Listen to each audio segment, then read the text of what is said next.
Assalamualaikum warahmatullahi wabarakatuh. Unti an babo wa hono ni pé àwọn tí Ànábì sọ fún pé mójútó àwọn kan márùn kan kó tó di pé àwọn kan márùn mi ó máa yóò ṣẹlẹ̀. Àwọn kan márùn in da bá ti mójútó ìtumọ̀ ni pé ó ti rí àsìkò ẹ lò náà nù. So ba Ànábì sọ fún àwọn darre bí ìgbà tí ń sọ fún gbogbo ata jẹ́ ọ̀dọ́ náà nù pé tó àsìkò yìí ẹ má jẹ́ kí afirare shababaka qabla harmik tètè lo àsìkò ọ̀dọ́ rẹ̀ àsìkò ìjọmọdé rẹ̀ kó tó di pé àgbà ó dé lo àsìkò àlàáfíà gbàtà àlàáfíà bá ń bẹ àsìkò náà ni lo kó tó di pé kíni o àárẹ̀ ó dé tó di pé táàrẹ̀ bá ti dé yóò dìyàn lọ́wọ́ gbogbo èèyàn fi àsìkò ṣe èèyàn ò ní lè ṣe mọ́ àwọn dáadáa tó yẹ kéèyàn gbèsè èèyàn ò ní lè ṣe mọ́ gẹ́gẹ́ bákan náà ginaka qabla fakrik àsìkò ìgbà tí èèyàn bá ti ní lọ́wọ́ kó tètè lo àsìkò kó fi ṣètò Ọlọ́run ọba kó tó di wípé òṣì rẹ̀ tó sì bá ṣe dé ìwọ̀n amúyàn gbàgbé tọ́lọ́run ọba èèyàn sì wọ́n sábà ṣẹlẹ̀ ní ọ̀dọ̀ wa púpọ̀ gan látara yìí pé a rí ọ̀pọ̀lọpọ̀ àwọn ènìyàn ǹtẹ́ nǹkan bá ti ṣẹlẹ̀ báyìí bóyá ọkọ̀ ọjà tà ní àbí ó ti di ẹni tó ṣe pé bóyá wọ́n ti ń rí lọ́wọ́lọ́wọ́ tẹ́lẹ̀ ó bá rí pé kò ní mọ́ yóò bẹ̀rẹ̀ sí tọ́jú bọ àwọn ibi tí ó yẹ kó tọ́jú bọ àwọn yóò àwọn waste àsìkò ẹ̀ lọ síbi ohun tí ò mú ní tó ṣe pé ní gbogbo lílọ bíbọ̀ rẹ̀ tí ń lọ yẹn yóò waste time yẹn ní tó ṣe pé tó bá yẹ kó ní ìgbẹ̀pẹ́ sọ́lọ́run ọba ni so gbogbo tí yẹn bá ti wà lásìkò pé ní ọ̀rọ̀ ń bẹ lọ́wọ́ ẹ̀ láti tè wo pé kóun tètè use opportunity yẹn ó ti kóun náà ní lápèjúwe kó fi ṣàánú àwọn ènìyàn ni kó lo ọ̀rọ̀ yẹn fún tó ṣe pé ní Islam ó bẹ̀rẹ̀ fètì níbẹ̀ ni kó lo ọ̀rọ̀ yẹn sí tó ṣe pé ní òun gan fúnra rẹ̀ yóò ń jẹ́ àǹfààní níbẹ̀ ni àwọn fámílì ẹ̀ ni kó tó di pé ní òun náà tó ń lọ tó pé ní dáwà ti pè ní ọ̀rọ̀ àbí owó dhillun zahil ni dhillun zahil ìmọ̀ yẹ it's like ó dà gẹ́gẹ́ bí ìbòjì ni pé tó bá yá báyìí ó kàn yẹ ni àbá rí pé ìbòjì wà tó bá yá kàn rí pé ní ó ti yẹ ni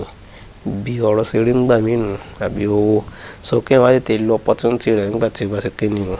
tí ó bá wà lọ́wọ́ gẹ́gẹ́ bákan náà kéèyàn lo àsìkò gbà tó bá rí wípé ààyè wà ó ti kó lò kó tó di pé òun occupy pẹ̀lú iṣẹ́ eléyìí nígbà tó bá di pé ní àwọn ẹ̀dẹ́ ènìyàn ń gbà mí ẹlòmíràn lè fẹ́ wọ school àti school tó fẹ́ wọ̀ wọ́n yìí ń dìlé ẹ̀ wọ́n yìí ń retí kan ń pè approval àbí wọ́n sì ń retí pé ní ọ̀sìn àbẹ́lòmíì fẹ́ wọ iṣẹ́ ni ó ti forward application wọ́n sì ń retí pé ní wọ́n pè òun fún interview àbẹ́lòmíì ń retí gbogbo nǹkan tí wọ́n bá ti ń àwọn àsìkò kan tó pé yóò wá jẹ́ pé nìyẹn ó lè mọ sùn lé lọ títí gbogbo gbà ní tó sọ pé yóò mọ retí àsìkò tó ń pè fún sẹ́ àbí ẹ̀ tí ẹ̀kọ́ ni ẹni tó sọ pé ní bóyá student tó sọ pé ní wọ́n wà nínú holiday ṣùgbọ́n àsìkò holiday yẹn kàkà kó tètè lò fún nǹkan míì ẹlòmíì lè máa fi sùn nìkan àbúkú máa fi wo fíìmù nìkan àbúkú máa fi ṣe àwọn nǹkan míì tó ṣe pé ní kò tiẹ̀ bá tọ́lọ́run bá mu yóò kàn máa waste ẹ̀ náà ni àti sọ orí tó ṣe pé ní tí iṣẹ́ bá wá dé àwọn àsìkò yẹn tó yẹ kó lò fún tó ṣe pé ní òun yóò àṣẹ wá bóun ṣe fẹ́ lò lásìkò tí iṣẹ́ ti dé ẹ pé iṣẹ́ yẹn ti di pé ní ó ti gúnra wọn nìyẹn so ẹni tí ò rí ṣe nígbà tó wà lẹ́ẹ̀kan ó ti wá di méjì ń sìn pé ní àìmọ́ ni ó rí ṣe gangan ní tó fẹsẹ̀ rẹ̀ jù so téèyàn bá wà lásìkò wípé ní ó ráyè ó tètè lo àsìkò yẹn fún nǹkan míì tó ṣe pé ní yóò ṣe láǹfààní lápẹjù ẹni tó ṣe pé ní ó wà lọ́lọ́dẹ non student the best thing fún àwọn òbí náà ni pé ní ká ti create another time fún àtìgbà tó wà ní inú holiday yẹn bóyá hifzul Qur'an ni o àbásìkò yẹn kó máa lọ fi gbọ́ wá sí bóyá boarding school ní tẹ́lẹ̀tẹ́lẹ̀ ló wà kì í ṣe ráyè wọn fún láyè láti ọ̀pọ̀lọpọ̀ school ta ní kì í ṣe tó ti pé ní bóyá wà gbọ́rọ̀ tó lọ́wọ́ bá àti wáyé pé so láì nǹkan tó bá wà lọ́dọ̀ àwọn òbí tó lọ lé holiday yẹn ẹ̀yẹ kan bá managers pẹ̀lú ọ̀nà tó ṣe wípé òun gangan yóò benefit by the time tó fi di pé yóò fẹ́ padà sí school báyìí ní tí wọ́n tó ti gbà lẹ́kọ̀ọ́ àbí ní tó ti rí ní àǹfààní so ó lè máa jẹun tí ó sì pé yóò tún assist gan pàápàá tó bá padà sí school so gbogbo ọ̀nà tí à ń pè ní bá fi ń tà ń pè ní elforag ìráyè wọ́n bá fi lè pé fi ń ṣẹlẹ̀ sí yẹn àsìkò wọn ní láti jẹ́ kékeré wọn kó wà occupied pẹ̀lú nǹkan míì tó ṣe wípé yóò sì àlàǹfààní láyé àti ní lọ́rùn so ìyẹn ni ara tí Ànábì sọ fún Abu Dharr nìyẹn gẹ́gẹ́ bákan náà Ànábì sọ fún pé ní wa hayataka qabla mautik gẹ́gẹ́ bákan náà àsìkò rẹ pé o sì ń lo láìfọ̀ ẹ̀ lọ́wọ́ tètè lò qabla mautik kí kò tó dé torí tí kò bá ti dé gẹ́gẹ́ bá sọ lẹ́ẹ̀kan la yastakhiruna sa'atan wa la yastaqdimun Al-Qur'an sọ báyìí pé tí kò bá ti dé o idha jaa ajaluha hum la yastakhiruna sa'atan wa la yastaqdimun tí kò bá ti dé kò sí ìṣẹ́jú kan kò sí ìṣẹ́jú méjì mọ́ ó ti tán náà nù so ìyẹn jẹ́ wípé tó bá ti di pé ńlẹ̀ yẹn ń lo àsìkò ẹ̀ lọ́wọ́ ń lo lẹ́fọ̀ ẹ̀ lọ́wọ́ kó tètè yí sọ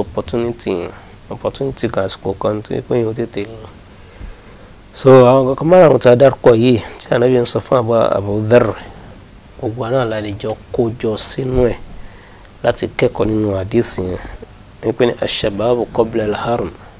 ọ̀dọ́ kó tó di pé ní àgbà òde as-sihhatu qabla as-saqam gẹ́gẹ́ bákan náà àlàáfíà wa kó tó di pé àárẹ̀ òde gẹ́gẹ́ bákan náà al-ghina qabla al-faqr ọ̀rọ̀ àtètè lò kó tó di pé ní òṣì òde gẹ́gẹ́ bákan náà hayataka qabla mautik al-hayat qabla al-maut aw al-farag qabla ash-shughul ìráyè kó tó di pé ní iṣẹ́ gan fún rẹ̀ yóò dé gẹ́gẹ́ bákan náà life kó tó di pé ní ikú òde. Àdìsí yìí tó kójọ sínú yẹn ni wọ́n ti ara kà yìí wọ́n tá bá wò pátápátá látòkè délẹ̀ ẹ̀rí pé gbogbo ẹ̀ tó ní í ṣe papọ̀ mọ́ àsìkò ni wọ́n ti ṣùgbọ́n àwọn kankan tá a dárúkọ jẹ́ ká mọ̀ pé níbi tí wọ́n tún ṣe pàtàkì sí oye wọn náà ni a máa fi dárúkọ níbi àdìsí yẹn so gẹ́gẹ́ bí mùsùlùmí ní ìjà sí pé ní láfi ń sọ wáyé pé ní ẹni tí ó yẹ kó pàdánù àsìkò rẹ̀ rárá náà ni mùsùlùmí tó pé kí ni Ọlọ́run ọba tó dá ó ti bá design bóòlù fẹ́ lo àsìkò náà ní ìtúsí pé yóò ṣe ní àǹfààní láyé àti lọ́run. Hadith kan tí a tún rò pé ó yẹ kí a kà wọn náà ni hadith Ibn Umar tí ó gbà wá látọ̀dọ̀ Ànábì Muhammad sallallahu alayhi wa sallam wọ́n sọ fún wa pé Ànábì wa sọ fún wa pé kun fi dunya ka annaka gharib aw abir sabil kun fi dunya ka annaka gharibun aw abir sabil. Ànábì sọ fún wa pé orí mo sọ pé Ànábì ó ní akhadha bi mankibayya Ànábì gba èjìká mi mú báyìí wọ́n ti ó wá sọ fún wa pé ìrẹ́ Ibn Mas'ud Abdullah kun fi dunya ka annaka gharibun mọ́ bẹ́ẹ̀ lé ayé kọ́ a máa bẹ ní ẹni tó ṣe pé ó dà gẹ́gẹ́ bíi pé ní gẹ̀ríbù ní àlejò nti ẹgbẹ́ tó bá jẹ́ àlejò nínú tí mo ń try láti tajà sí náà ní pé ní àsìkò nǹkan mọ́ wíṣẹ̀ pé olùkọ́ sì padà sí ilé so kun fi dunya ka annaka gharibun aw abiru sabil ẹni tí nǹkan kọjá lọ lásán nti so bẹ́ẹ̀ ni kò ṣe rí wọ́n ní فإذا أصبحت توبجي فلا تنتظر المساء ما رتي pé ó dìrọ̀lẹ́ o tó torko ikolon ba ko ba ti ba o parí náà nù fa idha amsayta meden tó bá di ìrọ̀lẹ́ fala tantadhir as-sabah mari ti kinu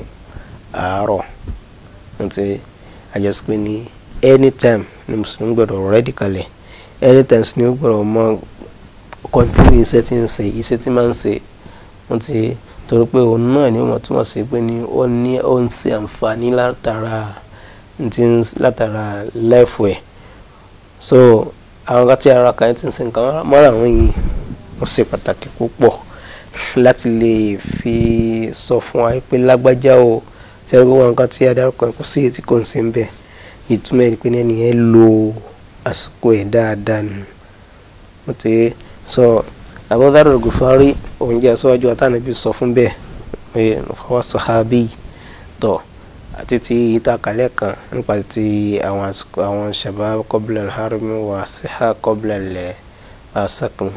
wọ́n rí ìṣẹ̀lẹ̀ kẹta kà òun ti ẹ̀ ní sí papọ̀ mọ́ pé Abdullahi bin Umar ló ń sọ pé níta ànábì sọ fún òun gbà tó gbà wọn létí káwọn kun fi dunya ka annaka garibun aw abru sabil mo be láyé gẹ́gẹ́ bí ẹni tó pé ní àjòjì ni àbí ẹni tí kàn ń ṣe kíni tí ń kọjá àbí ẹni tí aw abru sabil ẹni tí ń kọjá lọ ó ní fa idha asbahta tó bá ti di pé ní ó di láàárọ̀ fala tantazir al-masa má retí ìrọ̀lẹ́ wa idha amsayta fala tantazir as-sabah má retí àárọ̀ wọ́n tó ń sọ fún wa pé Ibn Umar òun tí a máa ń sọ ní gbólóhùn ẹ̀ tó máa fi kún ẹ pé ní ìyẹn Ibn Umar nínú nǹkan tó máa fi kún ọ̀rọ̀ ẹ̀ wọ́n ní pé ní wa khudh min sihhatika li mautika pé máa mú nínú àsìkò rẹ̀ ti fún àsìkò tó ṣe pé ní ó fàyè lẹ̀ ó sì máa mú nínú àsìkò tó bá wà ní àlàáfíà mú ń tọ́ tí ó máa jẹ́ precaution fún kò ní bí àárẹ̀ àti so ní ìtọ́sí pé ní òun ni ó jà sí pé ní tó ń túmọ̀ sí pé ní ń ti ń rí láìfù yẹn lò Ibn Umar níbi àdéhùn yìí ti wọ́n tá ànábì sọ fún yín pé kó ń fi dúnyàn ká annaka garibun wa abru sabil òun jẹ́ ká gbọ́ àdéhùn yẹn pé ní yá àdéhùn yìí ń sọ̀rọ̀ nípa àsìkò tọ́mọ ìdí ènìyàn wá sí kí ni tó wá lò wọ́n ti torí ẹ̀rí jẹ́ kó sọ fún yín pé ní idha asbahta fala tantazir al-masa wa idha amsayta fala tantazir as-sabah ó tó wá sọ pé ní mú nínú àlàáfíà rẹ̀ tí ó fi tako àárẹ̀ ńgbà tó bá dé ìyẹn tó yẹn ní túmọ̀ sí pé ní ẹni yẹn ó rí àsìkò ẹ̀ lò tá bá padà dé a máa continue. Assalamu alaikum warahmatullahi wabarakatuh.